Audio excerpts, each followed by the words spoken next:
Hello, friends. This is Dave Hurwitz, executive editor at ClassicsToday.com, here with volume 16 of Hyperion's Romantic Piano Concerto Big Box. Here it is with the first 50 volumes. And we're working our way through this gradually, hopefully so that you can take a moment to savor each installment. Because, they all have their virtues. Not every single piece is great masterwork, but they're still worth listening to. And when they're performed as well as most of these are, well, there you go. So here we have Ian Hobson, splendid pianist and conductor too, with the BBC Scottish Symphony Orchestra under Martyn Brabbins, doing two American kind of piano concertos by Henry Holden, Huss and Ernest Schelling. Not household words. Either of them, or household names, either of them. Now, as we all know, no country has been more miserably dismissive of its patrimony, its native composers, than the United States. It really is kind of pathetic, actually. And the irony, of course, is that in their lifetimes, some of these composers, such as Huss and Schelling, were reasonably well known. They had good careers. And they studied in Europe. They had the right bona fides. They went to Europe. They imbibed the, atmosphere of the great German masters, because it was always, in those days, going to Germany, Leipzig and Munich and places like that.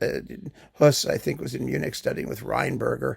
But, it only became France after the turn of the 20th century when they all went to study with Nadia Boulanger. That was later. But initially, it was going to Germany, which is what happened to all the English composers too. And, the English were also pretty miserable towards their 19th century, composers, because they did what was expected of them. They wrote music that imitated the German standard repertoire that they, were trained to emulate. The only American composer who kind of got away with it was MacDowell. Even MacDowell exists on the fringes of the repertoire, but he did at least receive a good deal of acclaim in his lifetime, and he's never entirely disappeared from the repertoire, as these guys have.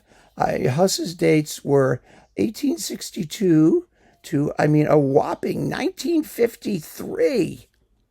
Wow. It was around for a long time. Schelling was 1876 to 1939.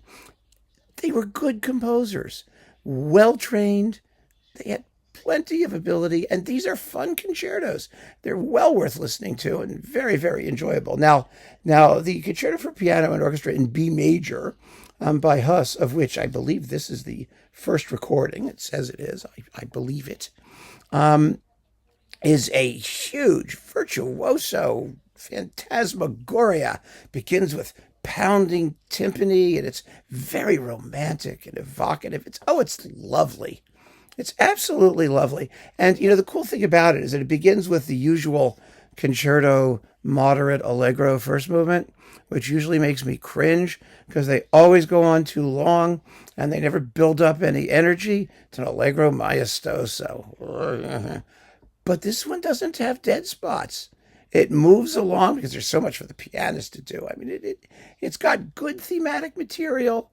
It's very, very enjoyable. I was extremely pleasantly surprised, let's put it that way, when I first heard it. Now, Schelling didn't really write a concerto, which dooms this piece forever. This is called Suite Fantastique for piano and orchestra. It begins with a march, and then there's a delicious scherzo. It's delightful. It's just 3.5 minutes long or so, maybe a little longer. 3 minutes and 56 seconds, pardon me, in this performance. But it's charming beyond belief. Soulful, songful intermezzo. And then a finale marked Virginia Reel that has all kinds of American folk things like Dixie and Swanee River and all these other things flying through it. And some charming writing for the tambourine. A little percussion never hurts anything. And Ian Hobson plays it splendidly. It's a lighter piece than the concerto, although it's actually a bit longer. Yes, 29 minutes versus 31. Nope, I got it backwards. The concerto is 2 minutes longer, as if we care. But I mean, what's not to love? You're going to know the tunes in the finale. They're great tunes. Everything that comes before is delicious. Uh, People say, well, it's not as heavy as a concerto. It's a sweet. Nah, he's heavy schmevy. Who cares? It's good music. It's really good music, and the performances here are splendid. The sonics are terrific. You'll never hear these things in an actual live concert, probably, unless the universe of classical music suddenly has some sort of cosmic awakening, which is not going to happen. Not in this country anyway. So yeah, I mean, we owe Hyperion a huge debt of gratitude for reviving these works, as with so many of the works in this series. And this is a very, very enjoyable and wholly unexpected release. So give it a shot. You will be very glad that you did.